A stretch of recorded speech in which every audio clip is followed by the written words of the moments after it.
أنتم بهذا الأسلوب تنقلوا للعالم أنكم شعب متخلف. هذا وسط القاهرة العاصمة نفسها. أقسم برب العزة والجلالة مصر تحتاج فتح إسلامي جديد. ما هذا الاستهزاء بشعيرة من شعائر الله؟ أين الأزهر؟ وأين أهل بيته؟ وأين الدولة المصرية من هذا الاستفزاز للمسلمين حول العالم؟ شرف يا جماعه اني استحي عن الناس، وخاصه اللي في المصليات تبعت مصر.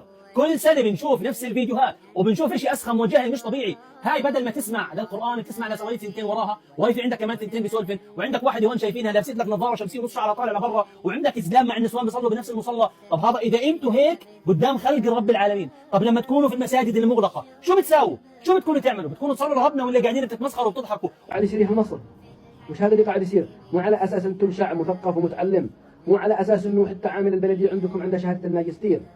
وين الشهاده حقكم هذه؟ ما علمتكم الشهاده وين اتجاه القبله؟ هذا يصلي يمين ولا يصلي يسار ولا يصلي فوق. الشهاده حقكم ما علمتكم كيف تحترموا الدين. الشهاده حقكم ما علمتكم انه الاختلاط ما يجوز بالصلاه.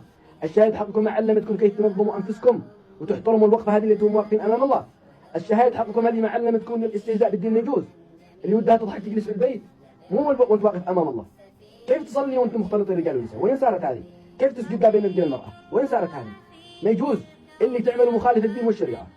المقاطع دي تعلمك على المستوى الشخصي ان غلطة واحدة منك كفيلة انها تضيع آلاف الاشياء الجميلة اللي بتعملها في حياتك. مقطع انتشر بعد صلاة العيد مليء بالسلبيات. قدر المقطع ده ان يمحي كل الايجابيات اللي موجودة ومتصورة عن صلاة العيد في مصر، لكنهم ما ركزوش على المقاطع الايجابية، ركزوا على المقطع السلبي الوحيد اللي انتشر ويكبروه على ان ده الشعب المصري ابو 120 مليون مواطن اصبحوا هم الافراد اللي صلوا صلاة العيد في المكان ده. حبيب قلبي، الصعيد والأرياف وأماكن كتيرة جدا من مصر بتصلي زيك زيهم، بيفصلون الرجال عن النساء، ما بيكون في اختلاط وبيكون في احترام وأدب. احنا المصريين كتير نشتكي من الحاجات اللي زي كده، لكن تاخدوها وتهيطوا بيها على شعب مصري كامل، وكأنكم تنتظرون الزلة مرة عشان تحكون عن المصريين. مصر يا حبيب قلبي شئت أم أبيت هي بلد القراء، ولو ما تعرف بلد القراء يبقى أنت أكيد بعيد عن قراءة القرآن الكريم. لو أنت متعلق بقراءة القرآن الكريم هتعرف ان بلد القراء واعظم قراء القرآن الكريم هم مصريين. مصر فيها من الازهر والمشايخ والعلماء فيها الكتير جدا اللي لو قعدت ليل نهار عشان توصل لهم مش هتعرف. فما تجيش تختزل شعب كامل